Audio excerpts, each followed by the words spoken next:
Hello दोस्तों। मैं हूं राजेंद्र जायसवाल। आप सभी को नमस्कार, good morning, good afternoon and good evening, जब भी आप सभी इस वीडियो को एंजॉय कर रहे हैं। तो गाइस, इस वीडियो के सेगमेंट में हम लोग क्लास 11th फिजिक्स के चैप्टर फ्रिक्शन, घर्षण के रिगार्डिंग न्यूमेरिकल प्रॉब्लम्स को डिस्कस करेंगे। तो फर्स्ट क्वेश्चन है, स्टार्ट करते हैं। A block of mass 3 kg rest on a floor, the coefficient of static friction between block and floor is 0.4. Find the force of friction acting on the block when an external force of 3 Newton is applied on the block. तो यहाँ पर 3 kilogram द्रव्यमान का एक गुटका है, block है। ये 3 kilogram का है और इसको फर्श पर जो है रख दिया गया है। इसका मास कितना है? 3 kg। और इस गुटके को 3 न्यूटन का फोर्स लगाकर जो है, हाँ, 3 न्यूटन का फोर्स लगाया जा रहा है। तो यहाँ पर जो है ऐसे 3 न्यूटन का फोर्स लगा देते हैं। तो जब फोर्स इधर लगाएंगे इस डायरेक्शन में, तो फ्रिक्शनल फोर्स किधर लगेगा? अपोजिट डायरेक्शन में, इधर आएगा, इसके डायरेक्शन में एफ एस हो जाएगा। और तो सीमांत घर्षण का नियम लगा देंगे इसमें। सीमांत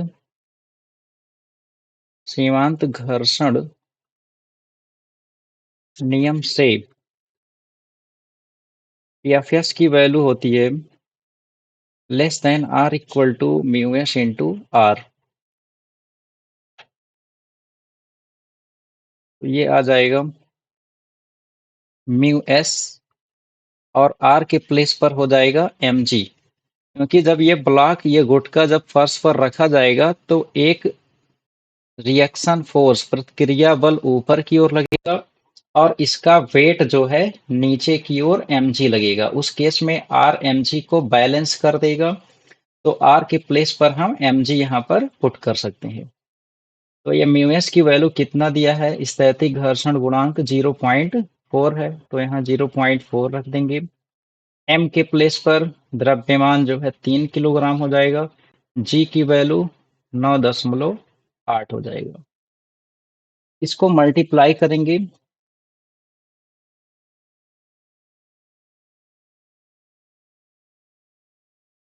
मल्टीप्लाई करने पे आ जाएगा 11.76 न्यूटन। दोस्तों, ये जो वैल्यू आई है, ये सीमांत घर्षण बल की वैल्यू है। किसकी वैल्यू है? ये सीमांत घर्षण बल की वैल्यू है।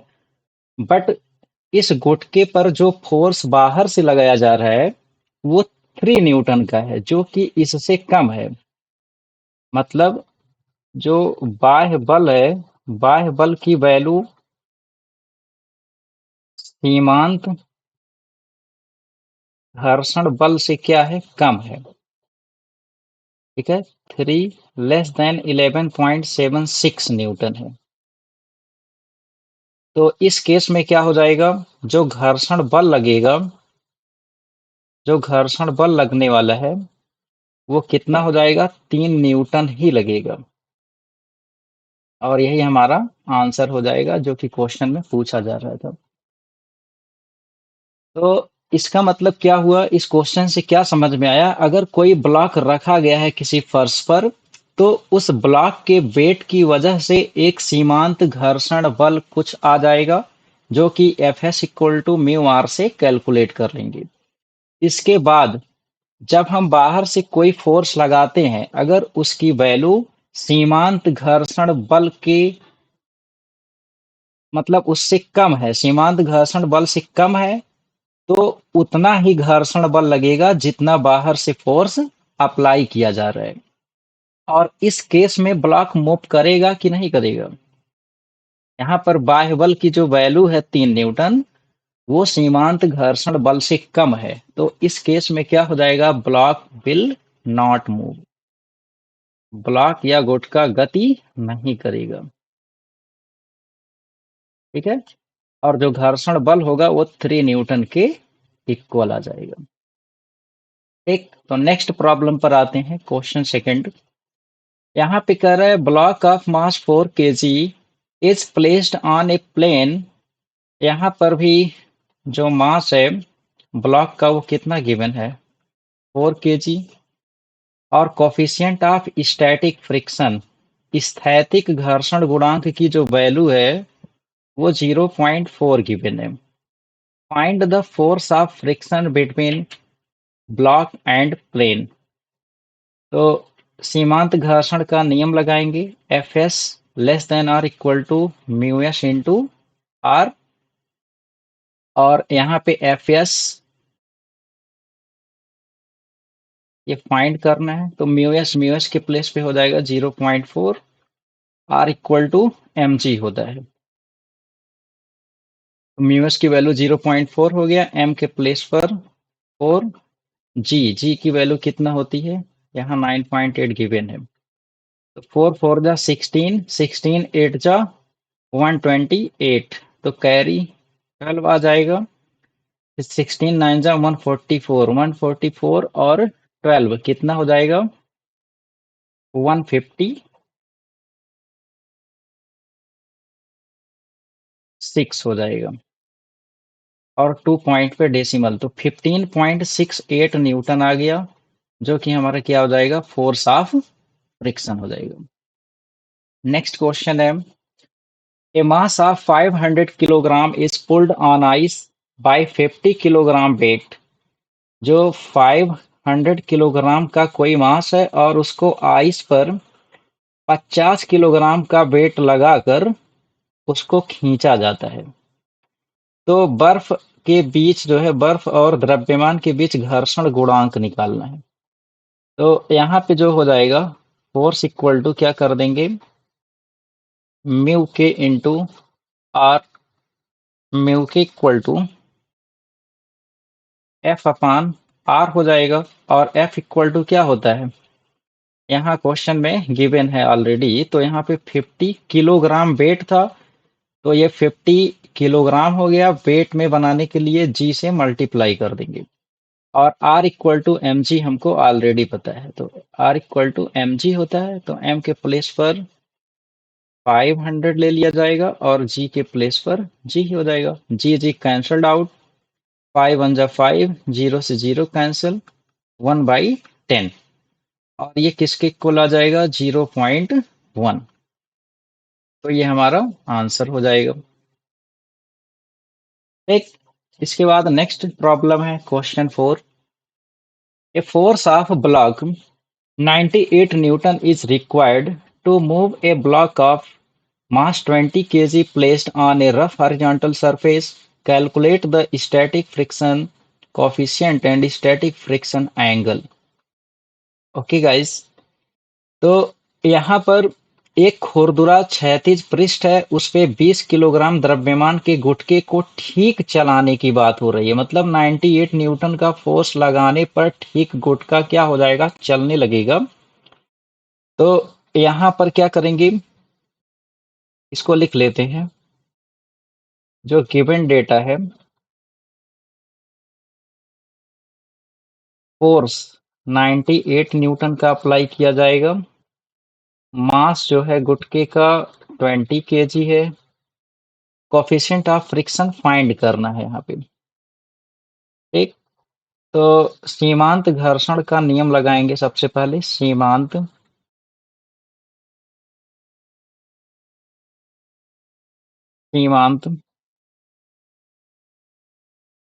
घर्षण नियम से F is less than are equal to mu S into R, also equal to mu S into M G हो जाएगा। ठीक, और इस एफ एस को हम लोग किसके इक्वल कर देंगे, इस एफ एस को हम लोग 98 के इक्वल कर देंगे, क्योंकि इतना फोर्स लगा के जो है ठीक चलाया जा रहा है यहाँ पे। तो 98 इक्वल टू ये हो गया म्यू एस इंटू एम के प्लेस पर कितना है, 20, और जी के प्लेस पर 9.8। तो म्यू एस इक्वल टू कितना आ जाएगा 98 अपॉन 20 इंटू 9.8। ये डेसिमल हटाएंगे तो ऊपर जीरो आ गया। 98 98 finish 10 10 finish 1/2 it will be equal to 0.5। तो ये हमारा फर्स्ट आंसर हो गया जो कि स्थैतिक घर्षण गुणांक है। ये क्या है? स्थैतिक घर्षण गुणांक। फर्स्ट आंसर आ चुका है। सेकंड हमको निकालना है स्थैतिक घर्षण कोण। तो हम लोग को एक रिलेशन पता है, घर्षण कोण और घर्षण गुणांक में संबंध होता है, वो है mu s equal to N theta s. ये हम सभी को पता है। तो यहाँ से थीटा एस इक्वल टू कितना हो जाएगा? घर्षण, यहाँ थीटा एस घर्षण कोण है और म्यू एस क्या है? इस सीमांत घर्षण गुणांक है। यहाँ पे स्थैतिक घर्षण गुणांक हो जाएगा। तो थीटा एस इक्वल टू कितना बनेगा? tan inverse mu S. और म्यू एस की वैल्यू हम लोग फाइंड कर चुके हैं। Mu s equal to 0.5। अब tan इनवर्स 0.5 की वैल्यू यहाँ पर क्वेश्चन में ऑलरेडी गिवन है 26.6 डिग्री। तो ये डायरेक्ट किसके इक्वल हो जाएगा? 26.6 डिग्री। ये हमारा घर्षण कोण आ चुका है। इसके बाद आते हैं next problem. A body is left on a plane moving with velocity 1 meter per second. It stops after covering a distance of 5 meter. Find the coefficient of friction between body and plane. एक वस्तु है, उसको धरातल पर इस वेग से 1 metre पर सेकंड के वेग से लुढ़का कर छोड़ दिया जा रहा है। तो यहाँ पर ये एक ऑब्जेक्ट है, एक, इसको धरातल, ये ग्राउंड है तुम्हारा। ये जो ऑब्जेक्ट है 1 मीटर पर सेकंड के वेग से क्या कर रही है? ये लुढ़काया जा रहा है इसे, और ये यहाँ पर आके रुक जा रहा है।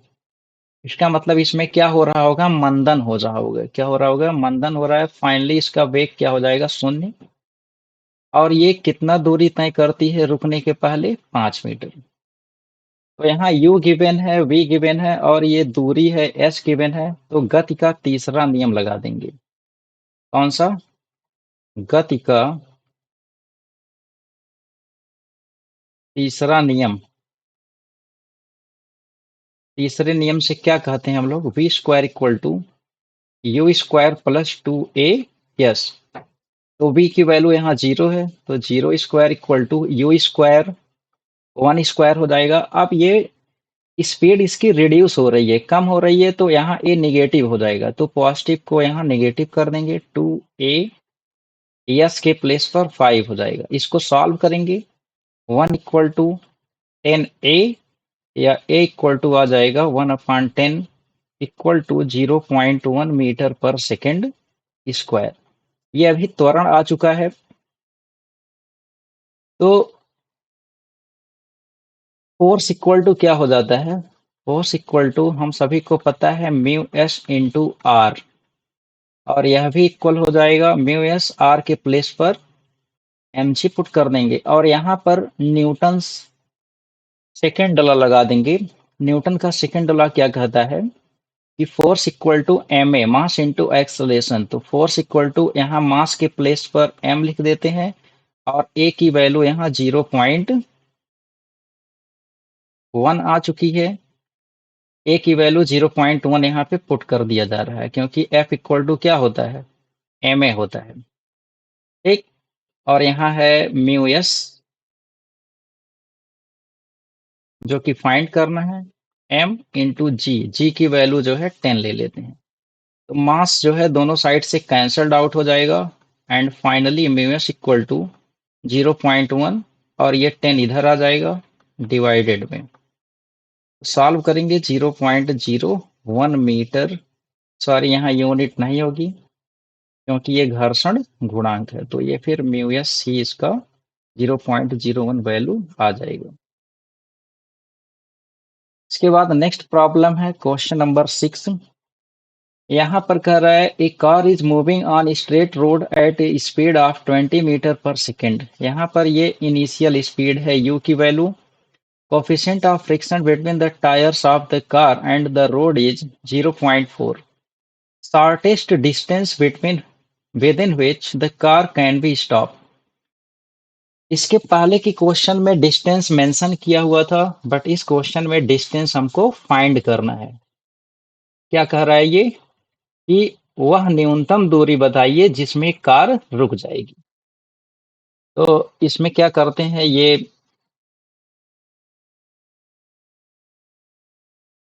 कार है, इसकी स्पीड जो है इनिशियल स्पीड 20 मीटर पर सेकंड गिवन है और ये कार जो है फाइनली यहाँ पर आके स्टॉप हो जाती है। तो v की वैल्यू क्या हो जाएगी 0। अब ये कितनी दूरी पे स्टॉप होगी ये नहीं पता हमको, तो इसमें कुछ डिस्टेंस s मान लेते हैं। एक की कार जो है s डिस्टेंस कवर करके वो फाइनली जो है रुक जाएगी। तो यहाँ गति का तीसरा समीकरण लगा देते हैं v equal to u square plus 2as। v की वैल्यू 0 है, 0 square equal to u square means 20 square. अब यहाँ कार रुक रही है तो यहाँ डी एक्सेलरेशन होगा, मतलब मंदन होगा, तो यहाँ निगेटिव साइन आ जाएगा, निगेटिव 2as। सॉल्व कर लेते हैं, 400 इक्वल टू 2as, या इसको a इक्वल टू निकाल लेंगे तो आ जाएगा 2 से इसको फिनिश भी किया जा सकता है, तो a इक्वल टू बनेगा 200 अपॉन यस। ओके, और यहाँ से हम लोग को एक इक्वेशन ऑलरेडी यूज करते आए हैं, f इक्वल टू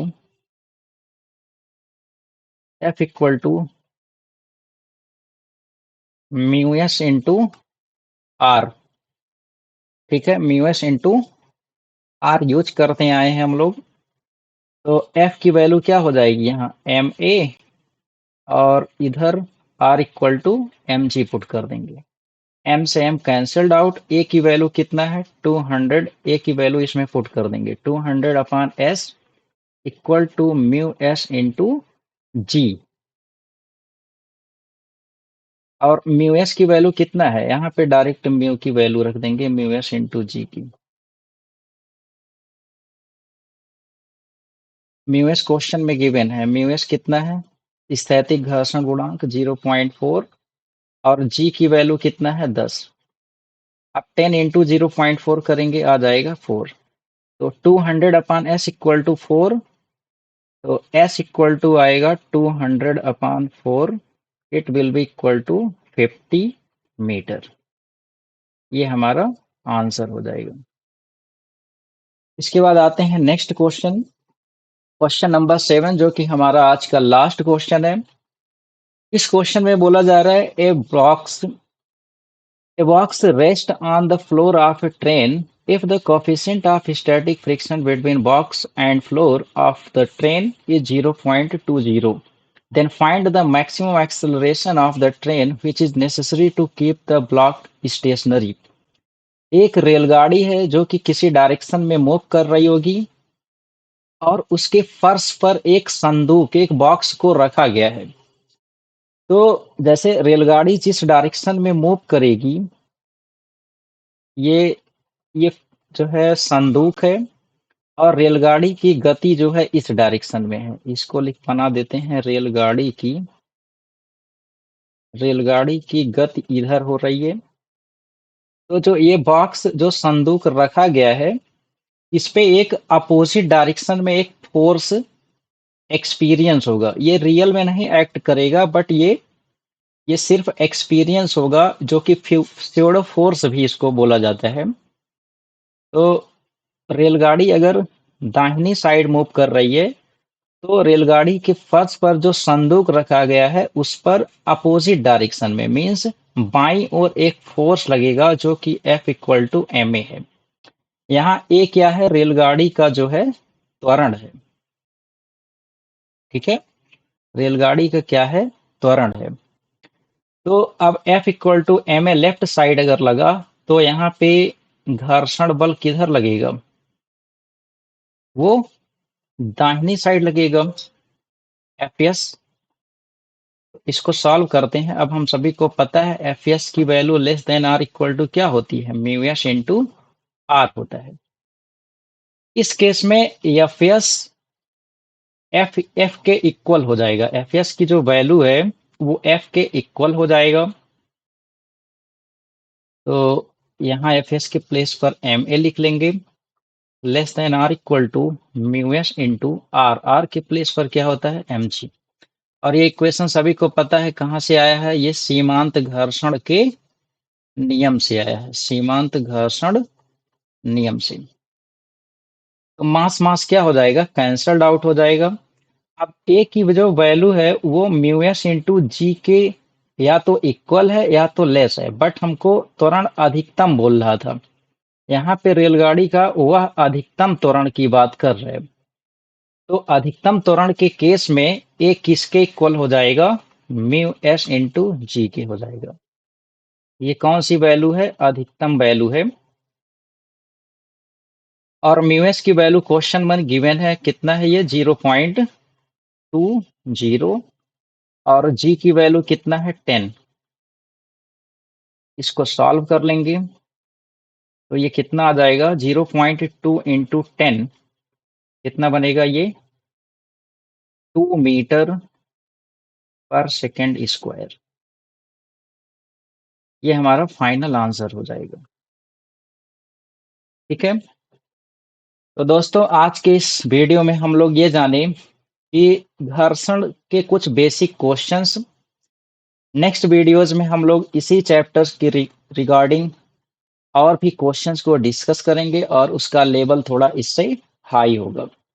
और इस वीडियो के दौरान जो भी अगर कोई डाउट अगर आप सभी को आया हो तो उसको बिना किसी हेजिटेशन के कमेंट में जाके उसे अपने कमेंट मतलब उसको मेंशन करें और उसे आने वाले नेक्स्ट वीडियोज में जो है सॉर्ट आउट कर दिया जाएगा।